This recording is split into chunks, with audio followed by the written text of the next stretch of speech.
他是谁？Matt。So，你告诉我的是。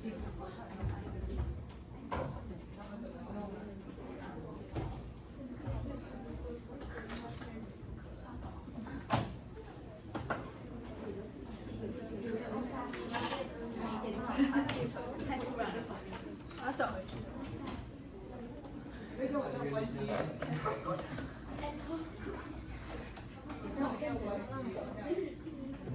真的没有办法报告。我关机哦。因为我要接我电视。这一台。问一下麦还有几分钟的时候？我没有办法。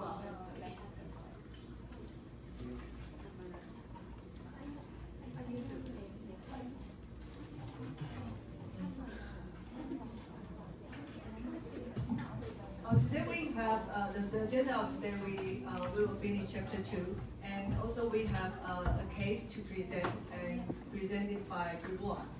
And also today we will have a simulation. But originally the sequence I want to present first, then I can go to the chapter 2, and after the chapter 2 we can use the simulation. But since the presenter are not here, only one presenter is not here. No, we have four. Four, but he is the first one. Yes. Okay, so 我也不知道怎么办，因为我今天其实有几个东西要做，第一个是内容，然后第二个是报告，然后第就是我们也可以一次报告的。你今天要报告？哎。Oh yes, right. Thank you. You said you. Thank you.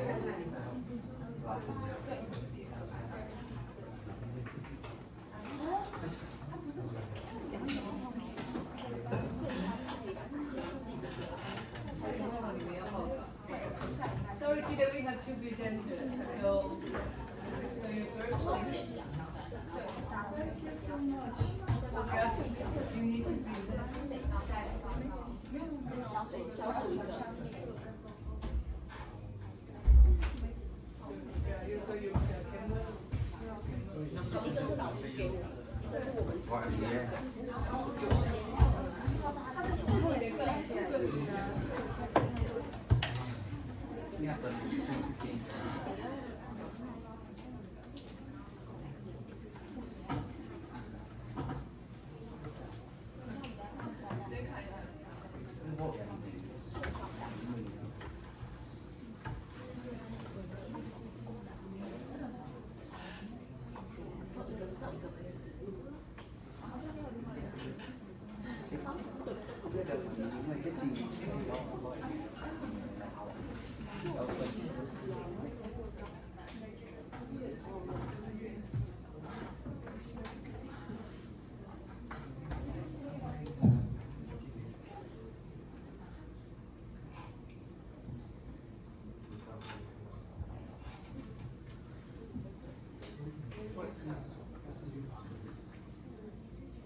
Good afternoon, everyone. I hope you have a wonderful day. Let's start with our presentation. What your dreams?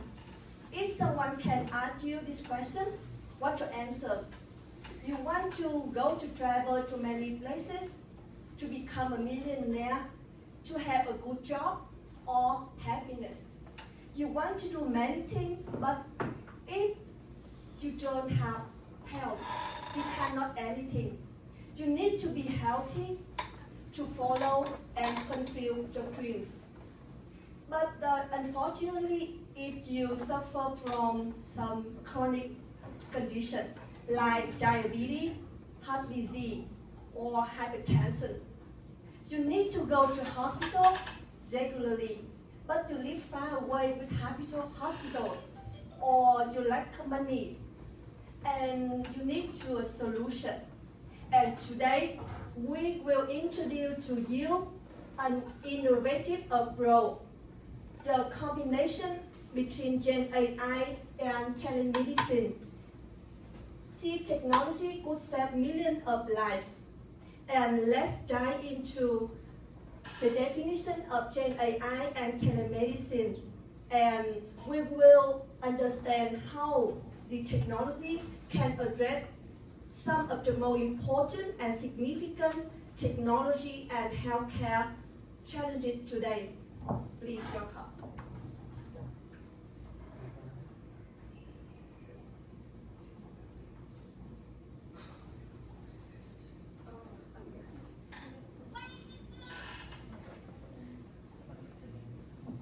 So first of all, I would like to introduce how about the telemedicine for all of you to know about that.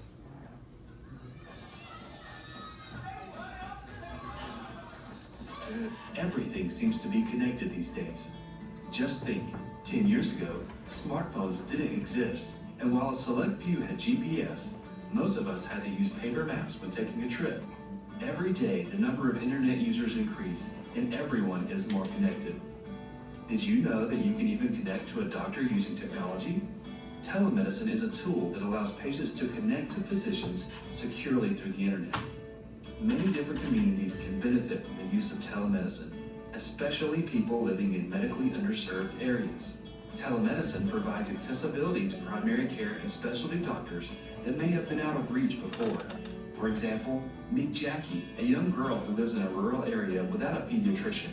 Through telemedicine in the school nurse's office, Jackie receives primary care and specialty care without leaving the school. Many people think the cost of telemedicine might not allow them to take part in programs like the one Jackie can at her school. In actuality, Medicaid and private insurance companies pay for telemedicine services the same as if Jackie went to the doctor in person. Her parents would have the same out-of-pocket copay expenses, but don't have to leave work, so it saves them time and money. Plus, Jackie is getting great medical care. Telemedicine can be adapted to fit almost all medical specialties. Primary care, mental and behavioral health care, cardiology, neurology, and a multitude of other specialists are provided via telemedicine.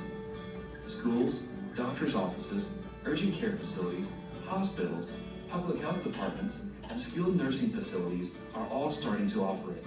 If you are interested in learning more about how to receive healthcare services via telemedicine, ask your doctor if there are options in your area. After you watch this video, you have some basic understanding about Gen AI and telemedicine, and now we have an overview of our presentation today. We will start with the current healthcare challenges. After, we will dive into the solution to adopt Gen AI and telemedicine. But when we adopt the technology, we face some barriers, and we have some solution to solve this problem. And we will wrap up with some conclusion about technology affect to patients nowadays. And let's start with the current healthcare challenges. The first one is chronic disease. You know, today we have faced to some many chronic conditions like hypertension, diabetes, or some other conditions. But you know, people struggle to control and manage the condition effectively. And the second issue is healthcare access, especially for people that come from the remote area or rural.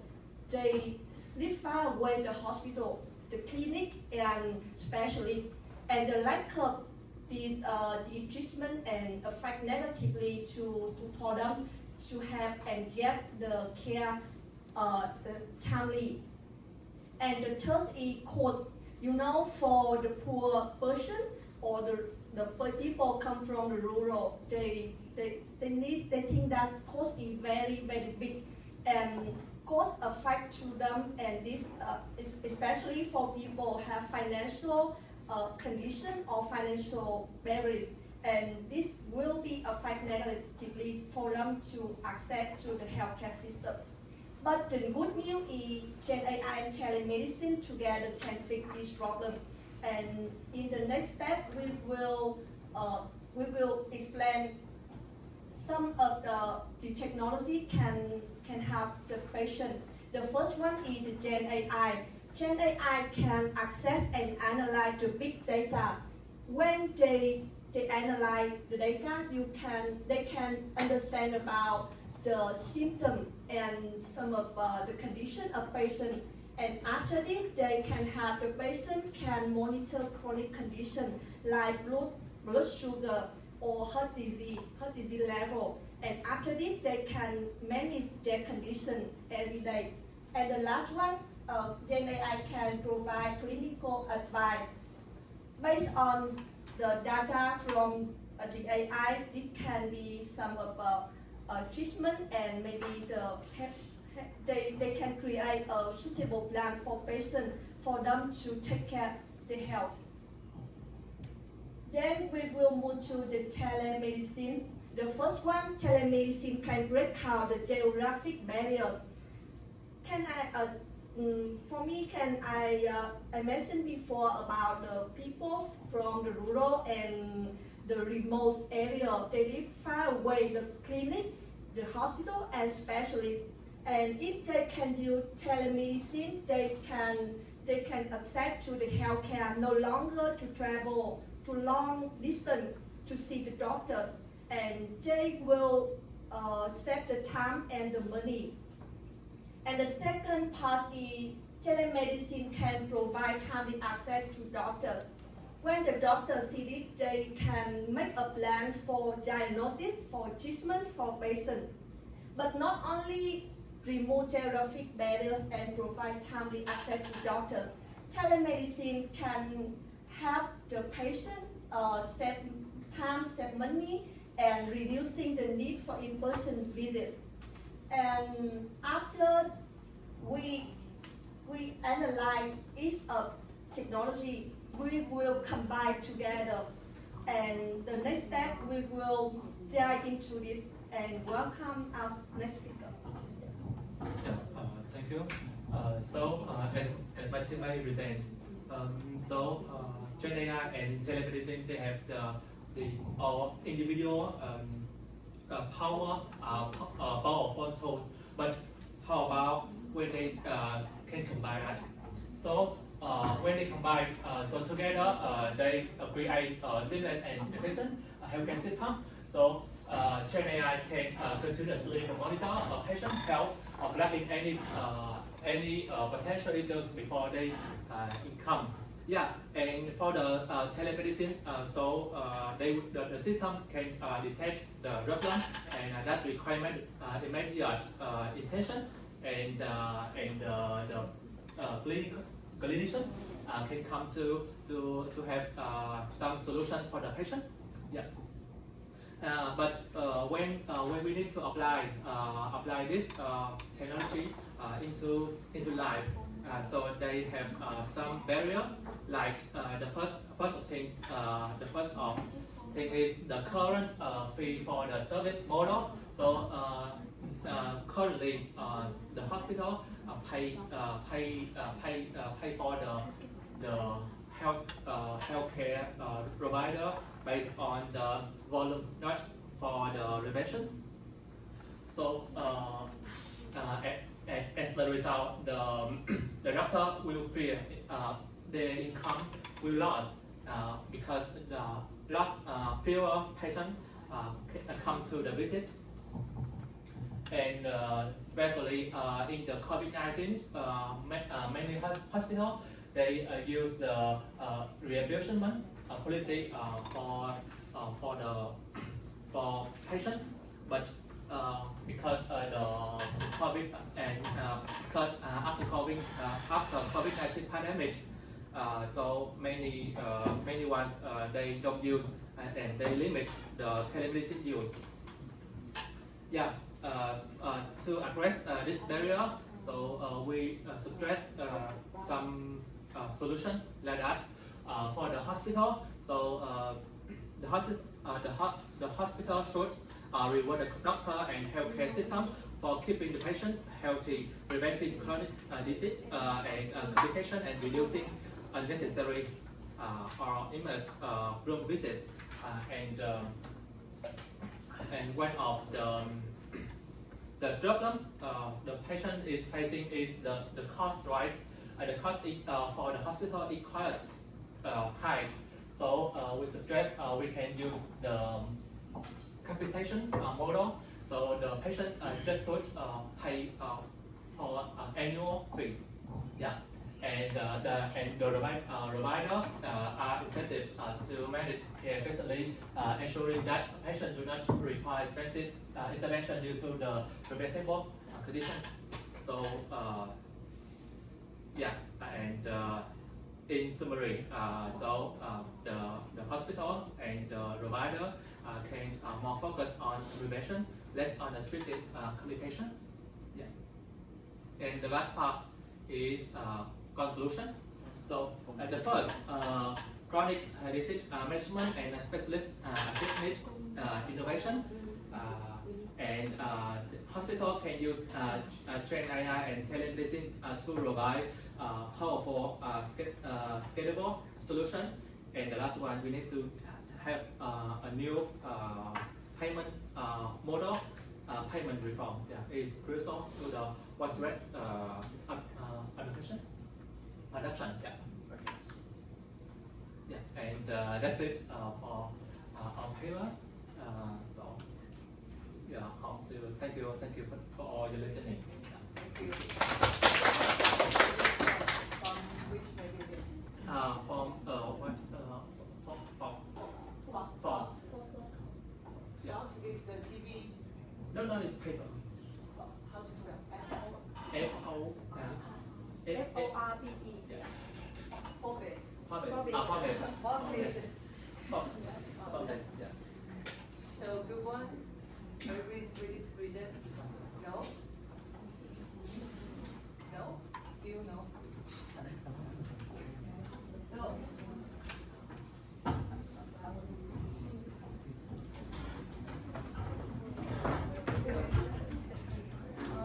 actually in Taiwan, we are trying to establish telehealth care, but the biggest barrier, there are two big, the biggest barrier is the regulation.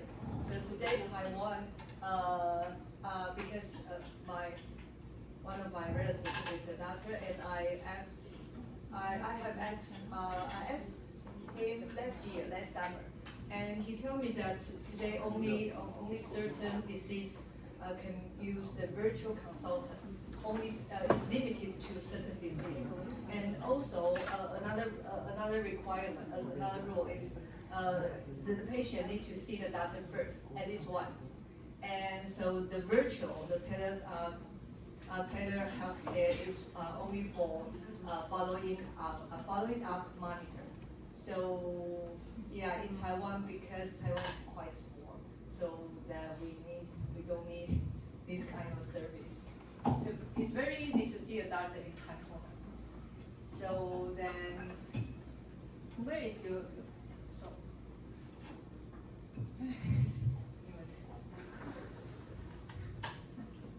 在台湾这个远距的医疗目前还受到法规的限制。那我去年问我表哥，他是医生，他说目前台湾只有几项医疗行为可以用远距来做。那台湾实在很小，我们不太需要。然后再来是它一个规定，你第一次还是要先看医生，之后的追踪才能用远距医疗。那就是目前台湾的现状。我去年暑假问他的，所以他是目前他告诉我是这样。Sorry, I need to turn off the slide. 就他们人还没来，没不能报道。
let me recap what we had learned last week.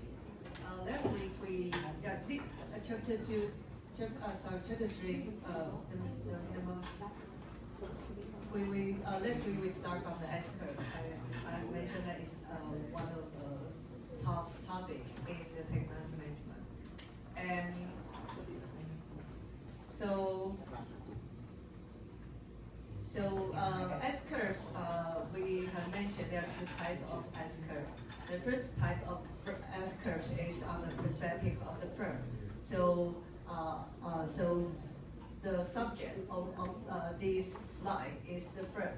So when the S curve, when we mention, when we stand on the perspective of the firm, it represents the performance of technology performance. So the S curve is plotted by SS would be the time, the time or the investment, like money or the time you invest in certain technology. And Y is the performance. YSS is the performance. So the performance depends on technology you try to elaborate.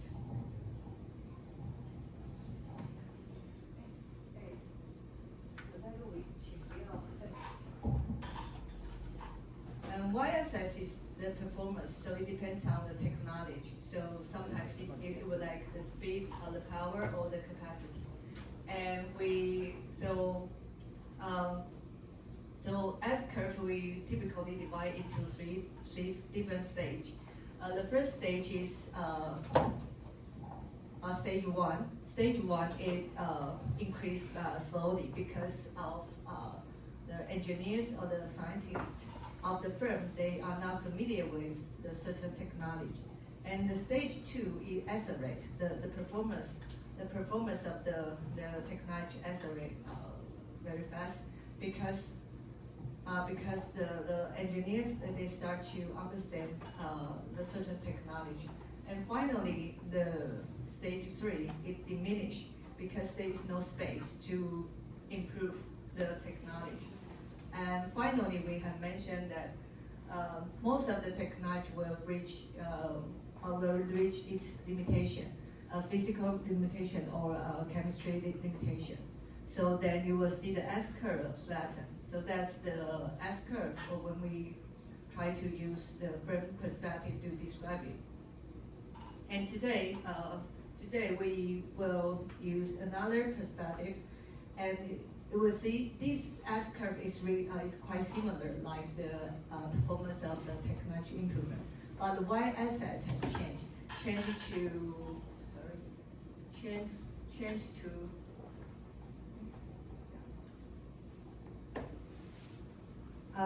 to, please see it here, is the cumulative number of adoption of technology. So this S curve, or the name of the S curve has changed to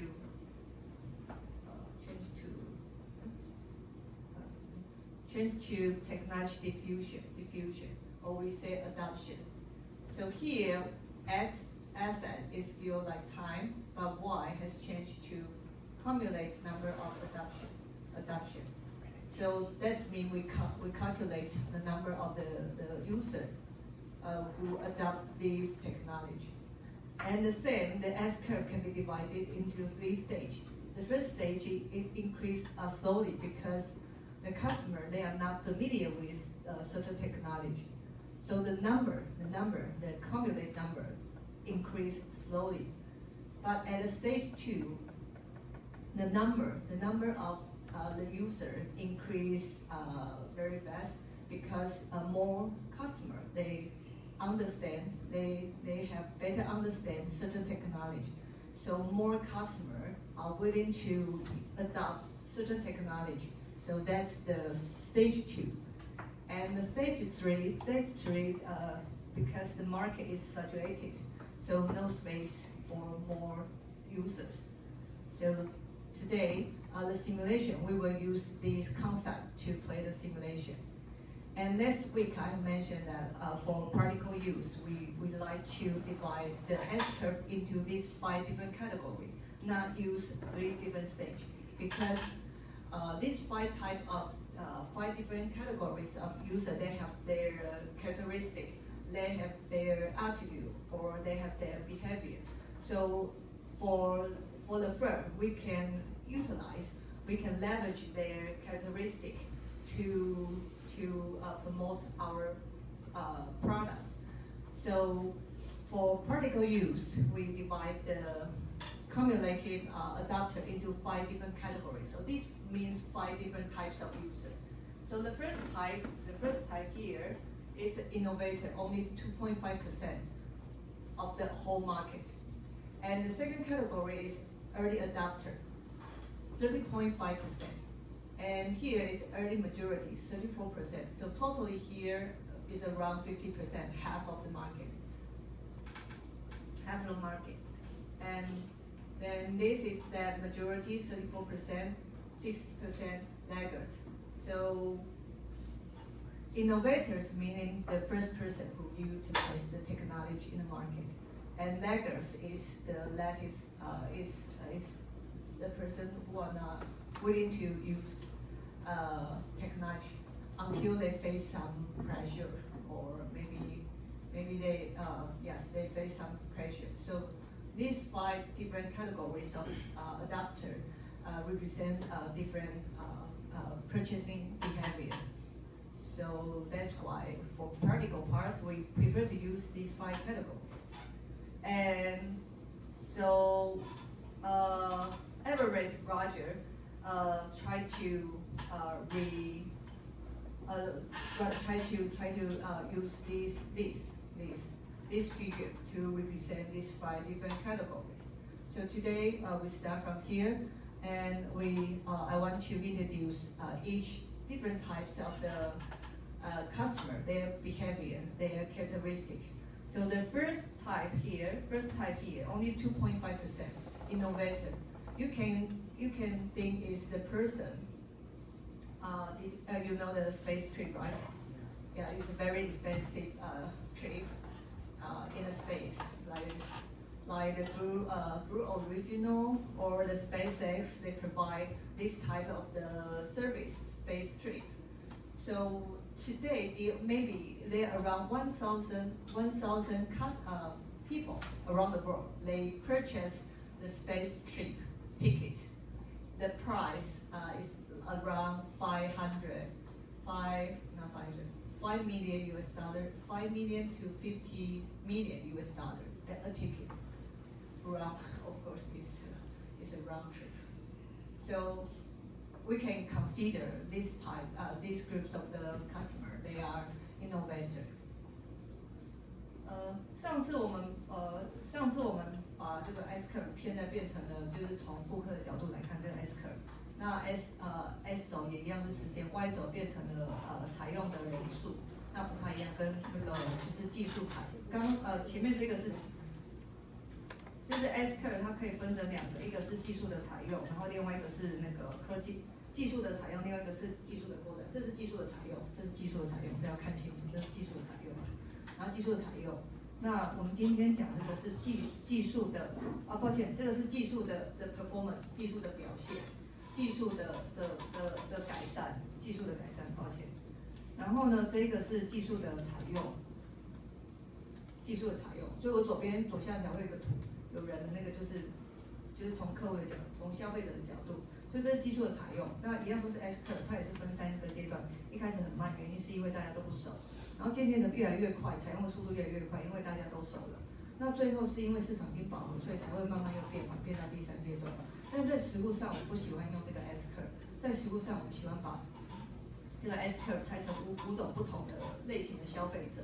那第一种是 innovator， 就是一个创新者，然后第2个是早期的采用者，那大概占13.5%， 第3个是 early majority， 早期的大众大概占34%， 然后你可以看到这一区大概加起来就是市场的一半50%， 然后再来接下来第4个会用的就是 late majority， 也是34%， 然后最后的这一群呢大概16%， 所以呢我们把采用的先后顺序由下而上，然后分成5个分类。那在实务上呢，我们更喜欢用左边这张图。然后来做分类，然后这个是 Everett Roger 他画出来的一张图。那所以今天的 simulation 就是会用这一张图。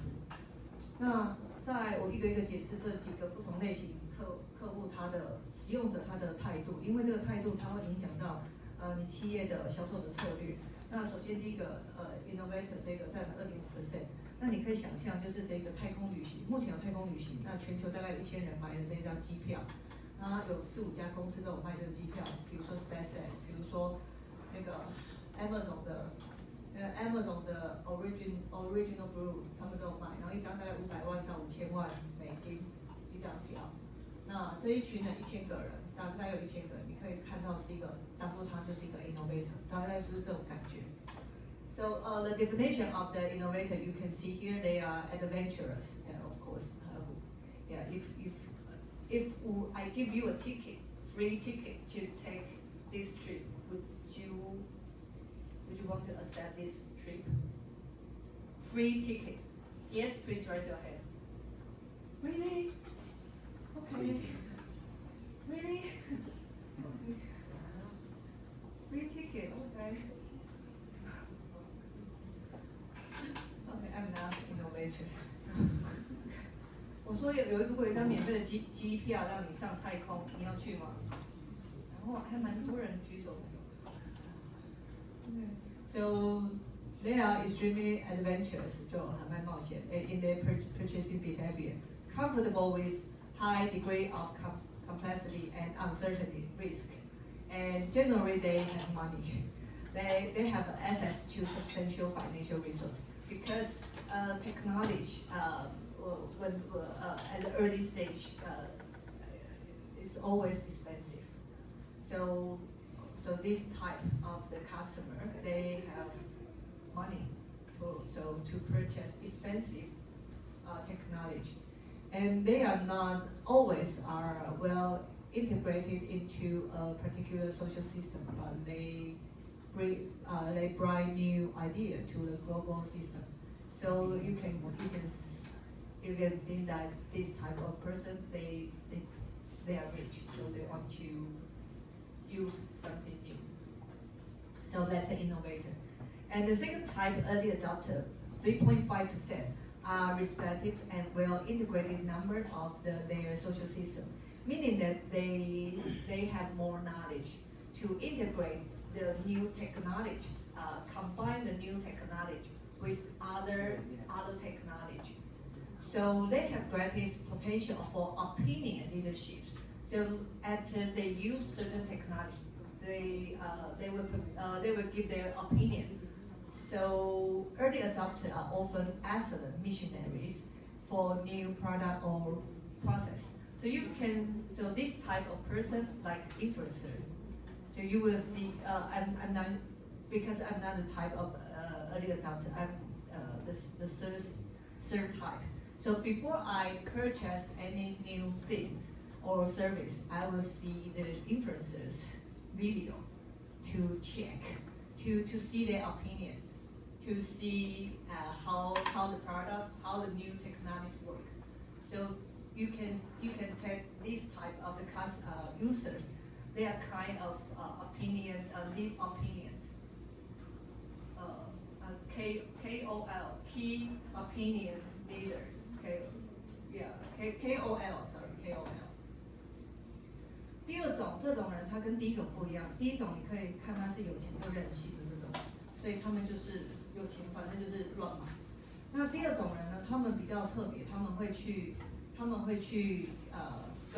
他们对这个技术会有比较深的了解，然后去跟其他技术也许做整合。所以你可以把它视为是这种我们的网红去开箱。所以通常他会给出一些意见，然后他可能也会去推某些产品。所以这些人你可以把它当作是一个类似传教士的概念，他会对于这个产品提供一些新的见解。然后这边占的是3.5%。Okay, the third category, maybe like I believe I myself is the third category. The members of the early majority, so adopt innovators slightly before the average number of this of a social system. So they are typically not opinion leader. I'm not opinion leader. They interact frequently with their peers. So I like to see the early adopters' opinion, and based on their opinion, then I make my decision. So I'm this type of category. users. And the fourth category is the majority. So this type of the customer, they are not willing to purchase or chase any new stuff. And so approach innovation with a skeptical air. So they always criticize new technology and are often scarce resource and may not adopt the innovation until they feel more comfortable or feel pressure from their peers. So I'm not sure which type you are. I'm the third type, and so my husband is the fourth type. So I always set an example. Last weekend is the first day my husband first used Windows 11. Amazing, right? Unbelievable. It's the first day he started to use Windows 11. So my husband is the fourth type. 第三种就是像我可能就会去看网红的意见，然后开箱再决定我买什么，我要用什么。然后第四种呢，就是他们永远都是抱持着怀疑的态度，不会随随便便去用新的东西，除非他感受到来自于别人的压力。然后我个人就是第三种，我老公就第四种，因为他上礼拜周末才人生第一天开始使用 Windows 11，那超可怕的。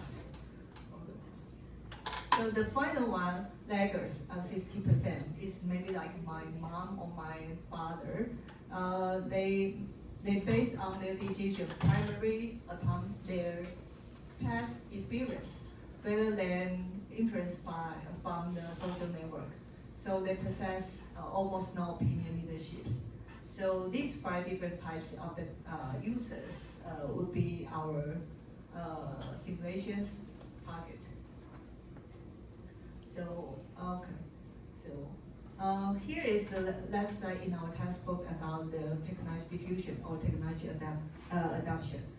Technology diffusion typically takes for far more time than information diffusion. So, for example, this is our textbook example. It took 12 years for half of the population of potential users to use industrial robots. And the same like electric car, Tesla. Tesla was established, the company was established in 2003, and the concept of the electric car has promoted more than 20 years.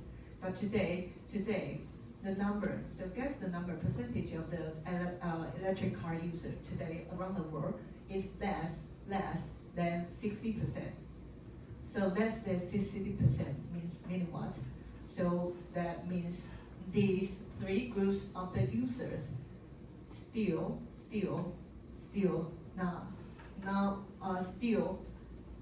they don't have the confidence to use electric car. I mean today. So that's why we said that the technology. Yes, we know electric car for more than 20 years, but most of us, we don't use that technology. 那这张投影票说明的是，其实技术的资讯的扩散会比技术的扩散还要来得省，比较快。我们大家都会知道一个技术，但是不见得会去使用它。比如说在课本的例子是那个机器人，就是工业用的机器人，它已经行之有年。我觉得这个概念已经有好久的时间，但是它过了就是12年之后。这是课本的例子，12年之后，那大概才有一半的工厂愿意采用它。那我觉得各位可能比较有感觉是电动车。2003年特斯拉成立，那这个概念，电动车的概念已经超过20年了。可是目前到今天为止，你我在这间教室的人，多数都没有电动车，都没有使用电动车，所以就可以知道说，技术它的资讯的扩散速度很快，但是采用又是另外一回事。你知道了，不见得你会买，不见得。So why? Because here is a reason why it happened. Here is a reason. The first reason is the complexity of knowledge underlying new technology. And the second, for me, I think that this one is more important. The development of the complementary resource. We need complementary resource. I mean, for me. So, like electric car, I need more complementary resource to support electric car. Then I will purchase the electric car. So many potential adopters of new technology will not adopt it until such knowledge is available to them, despite their awareness of technology and its potential advantage. We know it's a good technology, but we won't use it because we are not familiar with that technology. And sometimes we need more complementary resource. So that's the main reason why people, why customer, they are not willing to adopt new technology. They are not willing to use technology. So let me change to the simulation of today. Now the simulation of the today is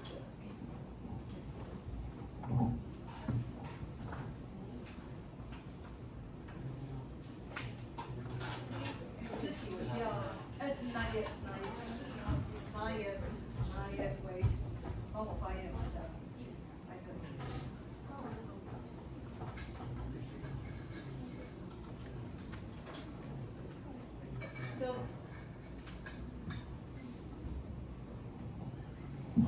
So today's simulation is the closed chasm. Let me briefly introduce what is closing the chasm. So yes, the figure again. So this figure is the task of your today's simulation. So we all know that we divide the technology adoption into 5 different categories: innovator, early adopter, early majority, late majority, and laggard. So yes, the same. Yeah, the same innovative. I only give you other pages because this is almost the same as our test form. So I only print out the hint you need for simulation. Hint. So I will tell you where is the hint. So here, let me recap again. The first category, please read the red color. Red color represents the words, the word or the saying of this type of the user. The first type innovator, you will see that they will say, oh, I think electric car are the future. And or they will see I embrace good computing and love the new technology. So they like to use the new future things. And the second, early adopter by the influencer, and they will say, I want to be the first one on the block with the electric car. I see that cloud computing is the future, and I want to get the benefit early. And the third category, like me, early majority, I want to see electric car prove themselves. And I want enough charging. Yes, that's my thought. I need more charging station or service station. I want to see all security issue and pitfalls fixed in cloud computing. So that's my thought, early majority. And then majority, no, not until the majority have made the switch and it's inconvenient to drive regular gasoline fuel cars. Yes, like my husband, he refused to use electric car. I need it. So, let me use this with some Chinese. So these five category, we also divide them into 3 parts: early market, mainstream, late market. And between early market and the mainstream market, there is a chasm here.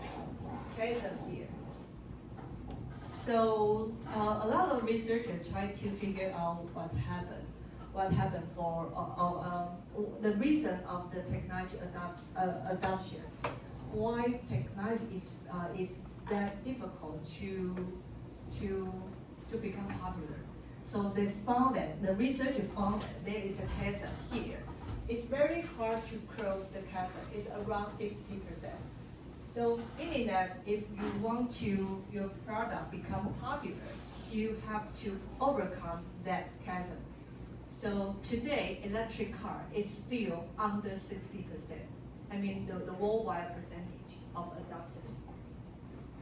我们把这5个分类又拆成3大块，最左边的2个叫做早期的市场，中间的2块叫主流市场，然后最右边就不用管它了，这是 land market， 没有人要理它。那最左边的这2个总共加起来是16%，然后中间这是主流，大概是68%。学者就是想要找出来为什么技术那么难被采用，他们发现其实中间存在着一个鸿沟，那个鸿沟就是那个数字有一个魔术的数字是16%，也就是说一个技术推不动就是卡在那个16%。目前今天电动车还在16%以下，以下，所以那个技术卡住，你只要看到那个数字过不了16，就是它卡住了，推不动。So today, your task is to overcome the chasm. So let me tell you the characteristic of these 2 types of the customer. The blue color, we call it the early market customer.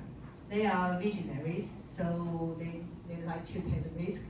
They think big.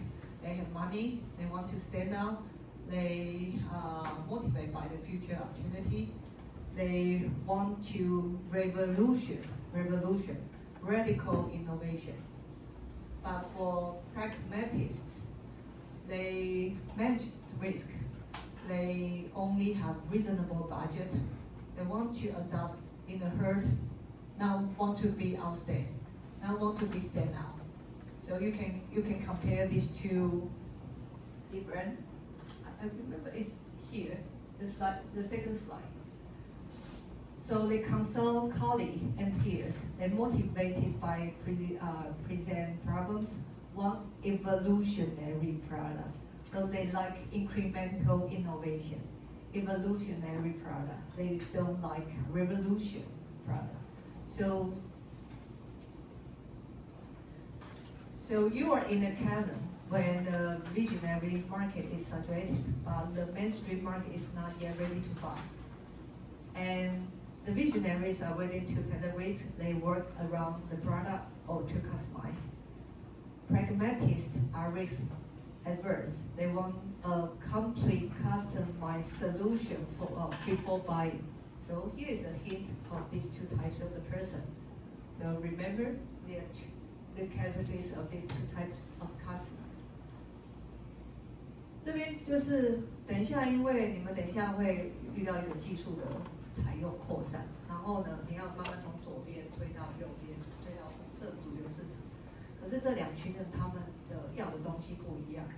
那左边这一群人就是早期市场，他们喜欢冒险，然后他们会去做一些客制化的产品，然后呢，他们也比较有钱。然后但是呢，在红的这一块呢，他们就不喜欢冒险，他们喜欢就是完完全全已经 ready 好的产品，然后就是周边什么都好了，他不要东缺西缺的，他不要。So the strategy of today's simulation.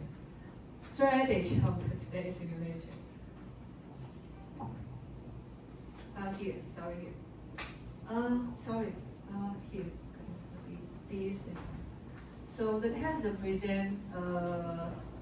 It is a paradoxical situation because pragmatics don't buy until a company is established, but companies really become established when pragmatists.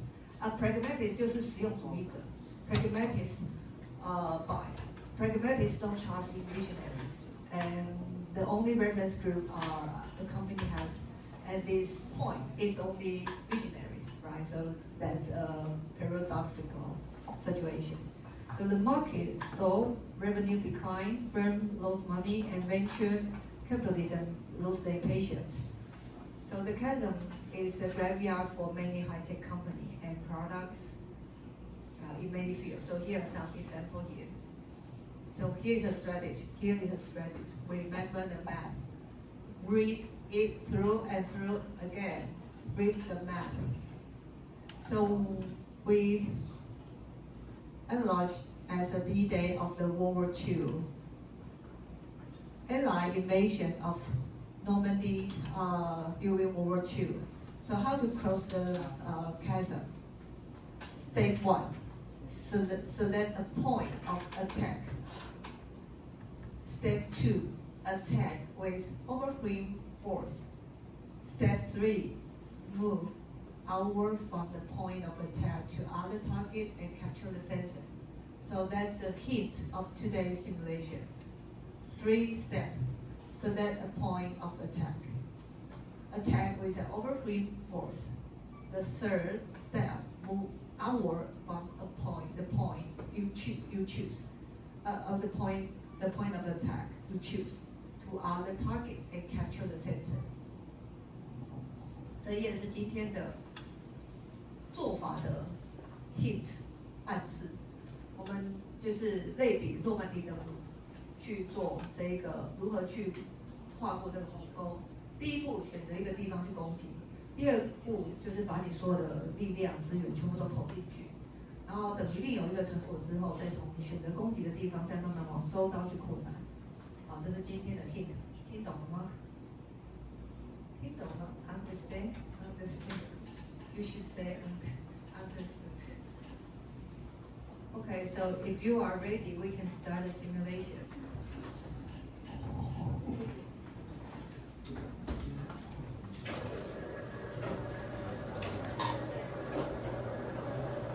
So we have 10-minute break and what?